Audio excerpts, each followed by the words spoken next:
Hello and welcome back to the channel. My name is Jay and I am a historian who is terminally online and likes reading the news and making my opinions about it. So what I'm doing most weeks will be going and recapping a few stories which I think that you need to be aware of and giving you my thoughts on them. So today, instead of starting with the big story everyone's been following the last couple of weeks, I'm actually going to start overseas, talking about China. The reason why I want to do that is China actually is a serious threat to global peace over the next few years.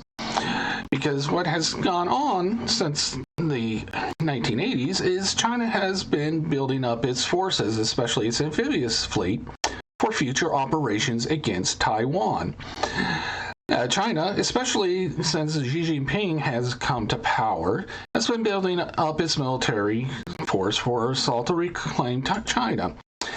Now, if you're wondering why Mao didn't go after it, that was just a secondary concern. His primary focus of his tenure as the supreme leader in China was forcing communism onto the population and bringing them under his rule.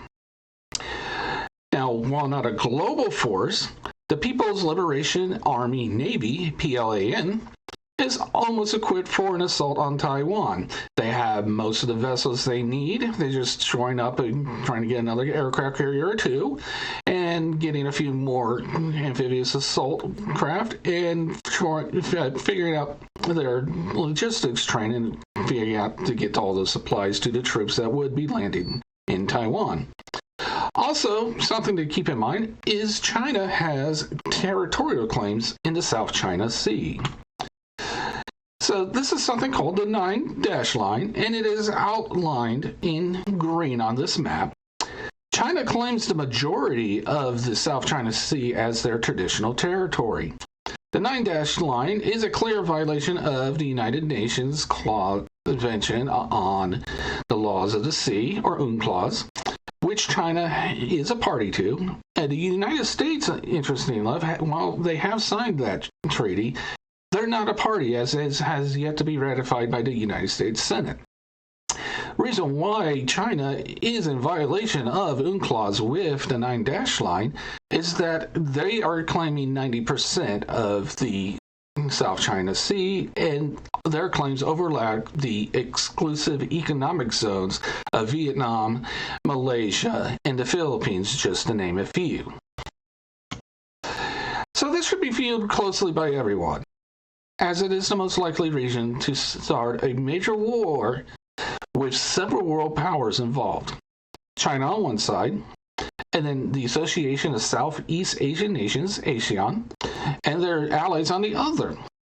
And those allies member nations do include Australia, Japan, Vietnam, the Philippines, New Zealand, Taiwan, India, and the United States. So most likely, if an outbreak of war does happen because of naval tensions between the PLAN and the United States Navy, China's going to use that as a pretext to invade Taiwan. But why hasn't China assaulted Taiwan yet? Well, first of all, Chinese corruption. It's bad. In late 2024, I was seeing reports on my various news feeds that numerous PLA senior officers and the defense minister were fired for corruption. The biggest scheme, one of the schemes I heard that was involved is that when some of these officers were having the missile fuel tanks filled with rocket fuel, they were only filling only about halfway and then putting water into the tanks so that they would indicate full. But they were selling that missing fuel out on the black market. And then just recently at the end of June, the PLAN chief of staff was fired for corruption as well. I had been hearing rumors coming out of China for a while that their latest aircraft carrier, when it was commissioned, was not fully ready, and Xi Jinping is not happy about it. The rumors is that their catapult system was not ready, and there were also some other issues, but mainly the catapults. There are also geopolitical concerns that China has to take into consideration. ASEAN has been conducting more meetings and exercises without the United States. as since 2017, ASEAN nations have had to make plans to military oppose China without assistance from the United States due to Trump's America First position. Japan, Australia, and India have also been upgrading their military forces, especially their fleets and air forces. And since the Russian invasion of Ukraine, Xi can no longer count on support from Russia to keep the United States and NATO out of a counteroffensive against China. Additionally, the large amount of ordnance being used in Ukraine has caused an ammunition shortage globally. Russia has depleted all their ammunition, is relying heavily on friendly nations like Iran, North Korea, and under the table China to get ammunition to restock their sources, and Ukraine has been getting tons of supplies from NATO and the United States. And the usage of drones widespread in Ukraine, that's continuing to be studied, and part of the holdoff may be China has not figured out how to work drone usage into their plans or how to counteract any ASEAN or American drone usage that may happen. That doesn't mean that China does not have observers on the ground in Ukraine making notes, as does every nation on the planet who's interested, including the United States and NATO nations. And also, Donald Trump is unpredictable when it comes to foreign policy. You don't know what side he's going to side on. One day he's pro-Ukraine, next day he's anti-Ukraine. One day he wants to invade Panama, the next day he's like, Panama what? So that is a key factor. So the question is, will China attack Taiwan? Well, Xi had planned to complete PLA's modernization by 2027. That date does look doubtful now due to all the recent flag officer purges and the widespread corruption. And this date was originally based on when the number of military-age individuals in China would be at its peak before the effects of the one-child policy begin to shrink the Chinese population. Also, Trump's anti-China trading policy is hurting Chinese tax revenue. Military modernization is expensive, and I have learned a lot about that while studying the Anglo-German naval arms race. An American aircraft carrier costs about $12 billion. A Chinese one, which is not nuclear powered, would be about half that cost. And that's just for the ship itself. It doesn't count the cost of training the crew, doesn't count the cost of the aircraft. It doesn't even count any of the costs of fuel that may need to be purchased in the future. Also, like I said, ASEAN is strengthening their organization to counter China without U.S. assistance, and that is a serious concern. ASEAN nations control the shipping lanes which China relies on for oil, as you have to go through a lot of ASEAN waters to get to China, specifically the Straits of Malacca. And China relies heavily on Middle Eastern crude oil imports for their fuel. They do not have any natural sources of oil, and due to their geography, it's actually cost prohibitive for China to build a pipeline from the Middle East to them. Versus geography, you got the Himalayas, and you got deserts, and those are not cheap to build through. Additionally, you got Afghanistan is not a good territory to be building stuff through, and China has territorial disputes with Pakistan and India, and they are not on friendly terms. China is also not certain if the U.S. would be directly involved, as you do have Trump's America First policy, but we also know Trump likes to be all boisterous and get some bluster, so you don't know if Taco Trump is going to show up as well.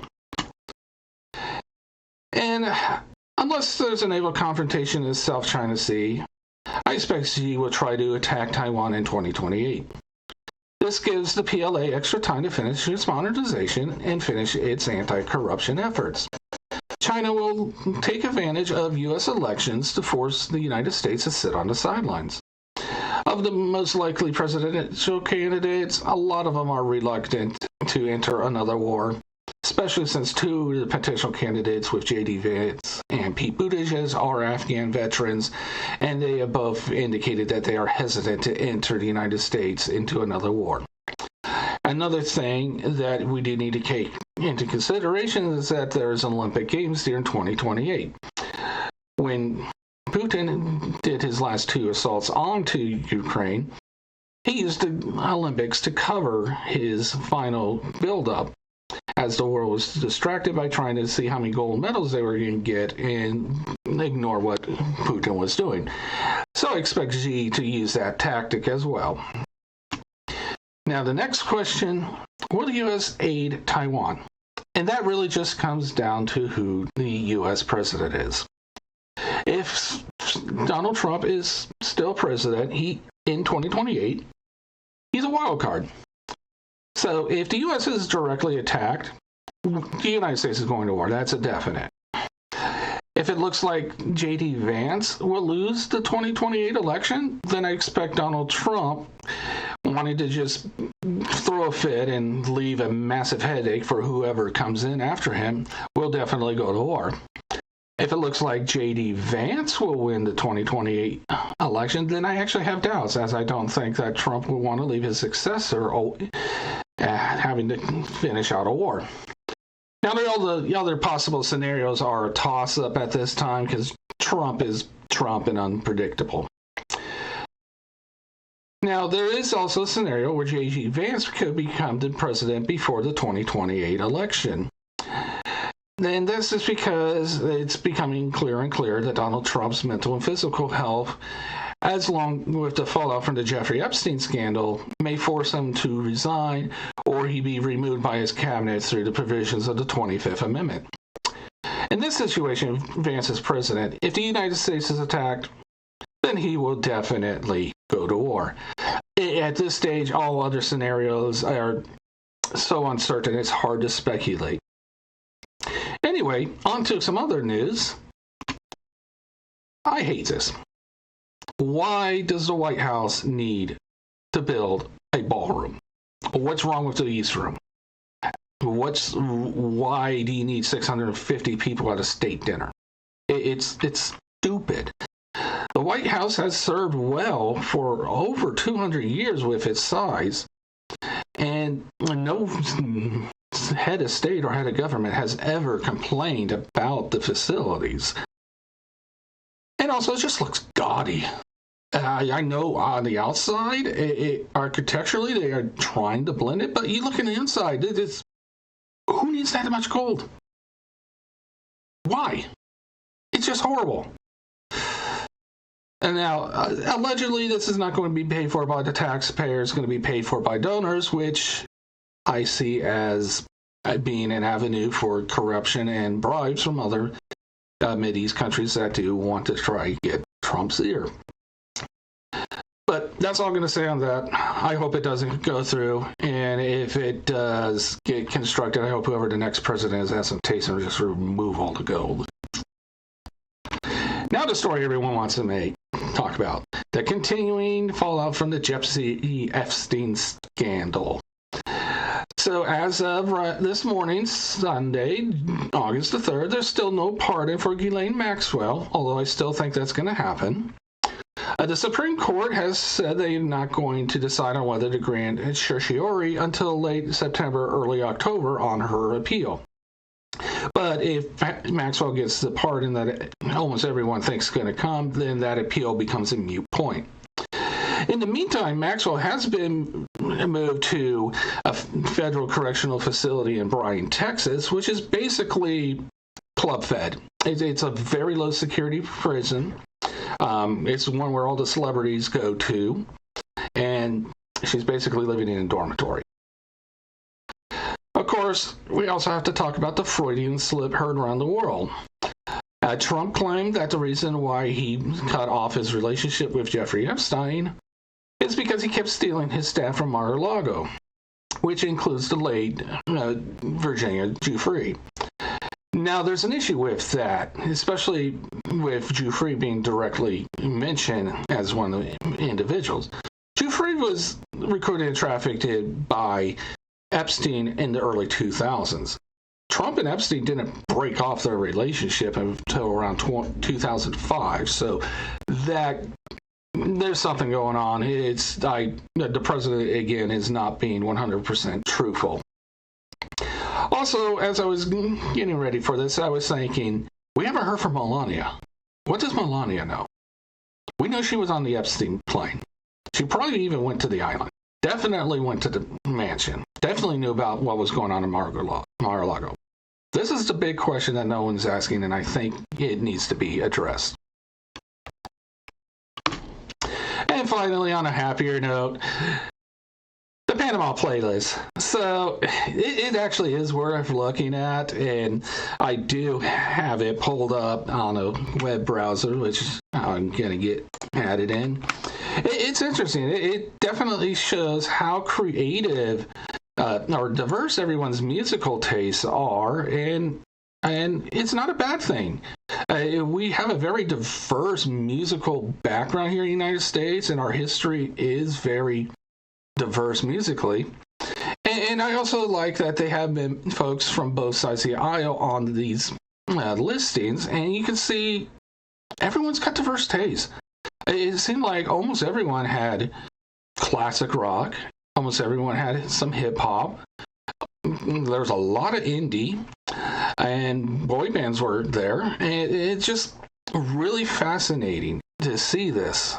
And I do highly think it's worth a look. It's almost as good as the that one juke joint scene everyone's been talking about in Sinners. It's just showing off how musically diverse we are. So with that, just a little bit of levity and everything. So hope you enjoyed this. Please like, subscribe, share this with someone you're interested that may be interested. Please leave comments and be kind to everyone in the comments, and I hope to see you soon. Bye.